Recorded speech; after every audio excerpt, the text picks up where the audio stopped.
Hi, everybody. Good evening. This is my third attempt at doing my video tonight. Just keep not liking what I've been set. The ones I've done. Like I said, this is the third one, and we'll see how far I get in this. Hopefully, I'll finish. I haven't been feeling very well today. In fact, this evening, I feel pretty lousy.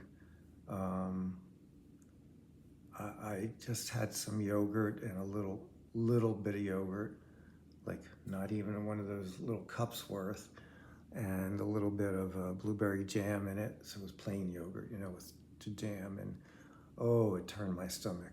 I feel like I ate like a lot. I'm stuffed and feel sick to my stomach, and that's been happening more. And I've not been able to eat as much. Like when I make my usual, I eat the one meal a day, basically, dinner, and I make the amount I usually make, I can't finish it.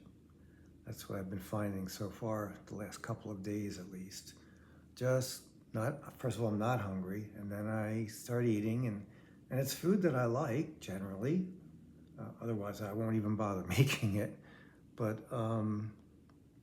yeah, I just can't eat as much. So that's kind of how things are going. Other thing I wanted to talk about, something very unusual happened to me yesterday. Very, very, very unusual.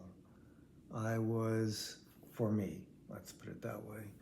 I laid down to take a nap, which I do every afternoon. Like I said, sometimes I sleep, sometimes I don't.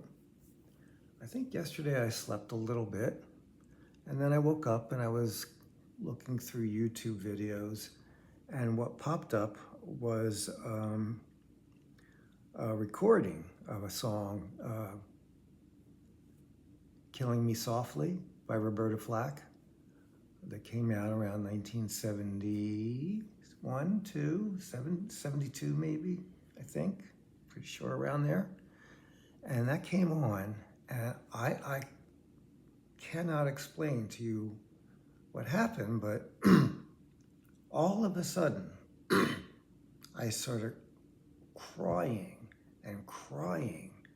And what came to my mind was a friend of mine named Georgie. She was a nun. This was back in my first year of college, when I was in the seminary. You'll have to go back to some other earlier vlogs to hear that story. But I was in the seminary, and I went to Boston State College, my first 2 years up there. And she was the campus minister at Boston State College, or one of them, I should say. And when I met her, she didn't wear any nun habit or anything like that, and we didn't wear any priest stuff or anything like that. We just normal clothes. So she, I appeared just to be a student to her, and she appeared to be some lady who was hanging out in the chaplaincy room, or campus ministry. That's what the room was called. And she was kind of very lively, and I just thought she was kind of intense and a little bit, I don't know, odd. I'm going to say it. And anyway, over time, I got to know her. She got to know me. She got to know some of the other people who were in the seminary. A couple other of us went to the same college. Some went to other colleges. Anyway, long story short, we became very good friends. Georgie was her name. She didn't go by sister, Georgie. She was a Sister of Charity of Halifax. One of the most incredible people I've ever met in my life. She changed my life tremendously. because back in those days, I grew up Catholic, and obviously I went into a Catholic seminary. I guess I believed all that stuff. And she taught me to question everything, all of it, all of it. And yeah, and that changed my life, believe me. It took me 3 years, but I left the seminary after 3 years. And I won't say I thank Georgie for that, but I thank her for helping me to learn to use my own mind, my own observation, my own experience of life, and seeing how crazy, believe me, I know firsthand how crazy some of the stuff was going on in the church. I know that some people aren't going to like to hear that, but that was my experience. A lot of different things. A lot of hypocrisy, a lot of just crazy thinking. So probably anybody who watches this, I hope you continue watching me, but I have to be honest. Like I said, I have to be genuine. I'm not putting it down, but for me, that was what became my experience. She taught me to trust my experience. And I did, to the point that I realized I had to leave. I couldn't go along with what I had to go along with to stay, to become a priest. Couldn't do it. I couldn't do it. If you're a Catholic or whatever religion you may be, whatever, that's fine. I have no problem with you being what you are. But I'm talking about who I am and how I became who I am. And Georgie was a big part of that. Anyway, yesterday when I heard that song, I just started weeping. And she came to mind because she had given me, way back, some sheet music that had a number of different songs that we used to use actually for Mass. Not Killing Me Softly wasn't one of them. But it was a Roberta Flack song. I can't remember which one it was. And I just flashed on to her, Georgie. It said Georgie on the piece of paper, and that flashed in my mind yesterday. And I just wept and wept and wept and wept and wept because she died in 1979. In February of 1979, unbeknownst to me, she had cancer. And I got the last chance to see her was when I was going somewhere and I passed through the Boston airport, and she knew I was going to be going through the airport, and she wanted to see me. So she came out to the airport while I was between planes, and we sat and had coffee or tea or whatever, and it was a lovely visit. And then I flew home, and then she lived in Boston, and that was probably around September, October, maybe October. And the next thing I know, she died. I had no idea. Clearly she did. And so my best friend, Mary, who I did talk about, I think, on this already, she died in April. We were both 25 years old in 1979. And actually I was going to be 26, but anyway, she died of lupus. And so it was one of the most difficult times of my life. So Georgie died in February. Mary ended up in the hospital in February, and she was dead by the beginning of April. And it was the most overwhelming time of my life up to that point, most certainly. And I'd been through a lot, believe me. But I lost two of my dearest friends within months of each other. Now, Georgie was about then she'd be probably about 50, 51. And then there was my friend Mary was 25. And so At the time, I kind of felt like, well, at least Georgie lived her life exactly as she wanted to. She took no bullshit. She just lived it out loud, which is what I admired so much about her. And so when she died, I had felt at the time, well, you know what? She lived. She really lived her genuine, honest life. And that meant so much to me. And so I wasn't, at the time, I felt sad, of course, but I didn't feel it was disastrous because she had really lived. And I thought, well, at least she lived her life out loud. Mary, 25 years old, just beginning, like me, kind of. Had just, some years a little bit earlier, I'd finished school, and literally 2 years earlier, Mary got her first job as a teacher, and I was, at that time, working in a drug and alcohol program. And it was a disaster to me that she died. And I was the same age, and it was just horrible. So anyway, when this came up yesterday, the grief I felt missing Georgie, and I felt I didn't see her, I didn't hear her, I don't believe in ghosts or anything like that.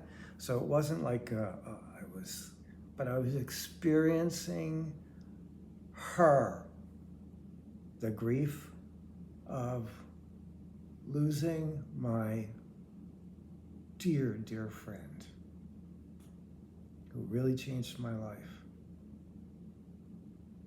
And I probably cried for almost 2 hours. I was just, which may be partly why I'm so tired today.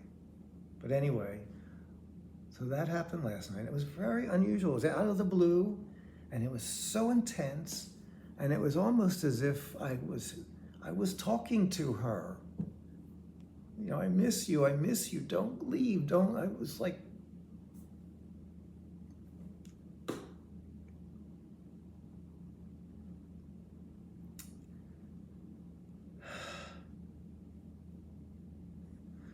it was like, back when she died, I was like saying what I guess I wanted to say.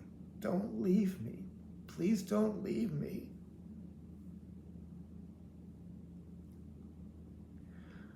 And then Mary left. And then, so anyway, but yesterday, this is what came up. And it was so real. It was, God, I can't even describe it in words. Words fail what this experience was like to me. And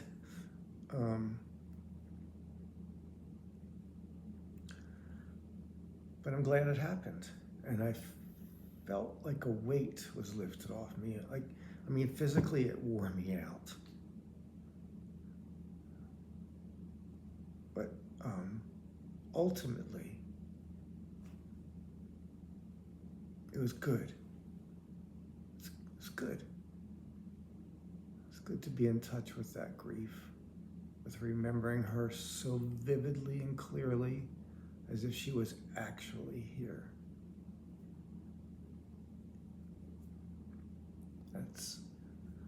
That's one thing that happened yesterday, and it's quite remarkable. I certainly didn't expect it. I couldn't even, make it happen again if I wanted to, but and I don't want to. But it was a very meaningful experience and memory, and feeling my heart so full of love, so full of love. It was like I was exploding, and that's how it felt. And I can't, again, there aren't words. I wish there were words, but there aren't. So that happened yesterday.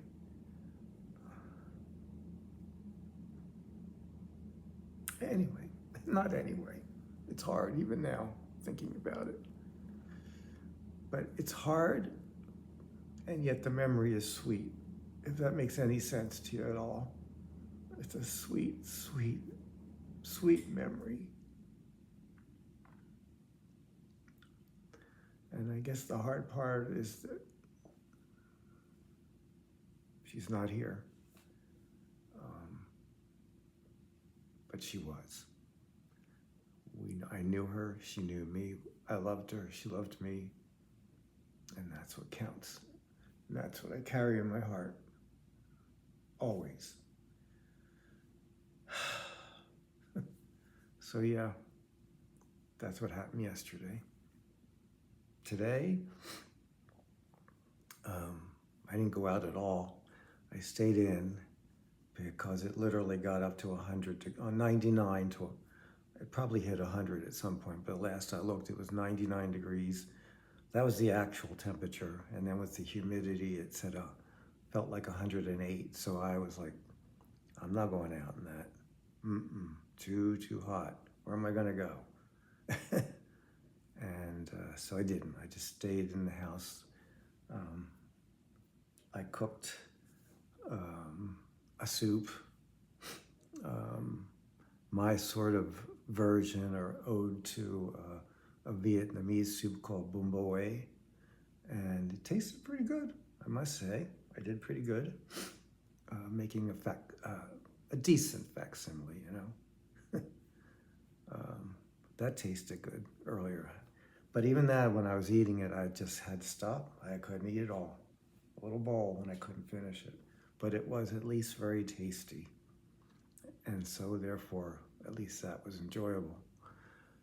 And then I met my friend Michael on the deck for a little meditation time, around 6 o'clock.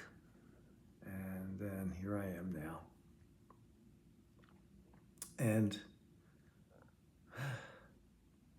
that's what I need to share today. I don't really have much else to say, I don't think.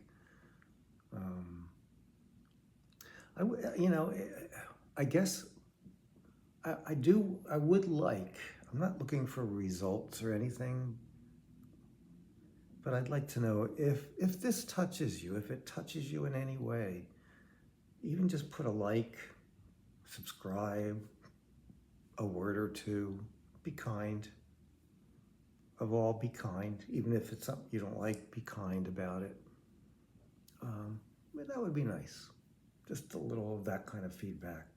Thumbs up, thumbs down. Subscribe, whatever.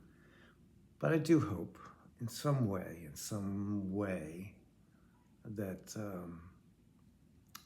my experience gives some strength, some recognition to other people who are going through it. And, we're going through it together. If you have a chronic illness, or you're dealing with any pain, whatever it may be, or you actually are on your way to dying, whatever the case may be, I hope that this touches you and gives you just a tiny bit of courage and feel a tiny bit less alone, because that's my intention completely. Yeah. So, again, thank you for listening. I really appreciate it.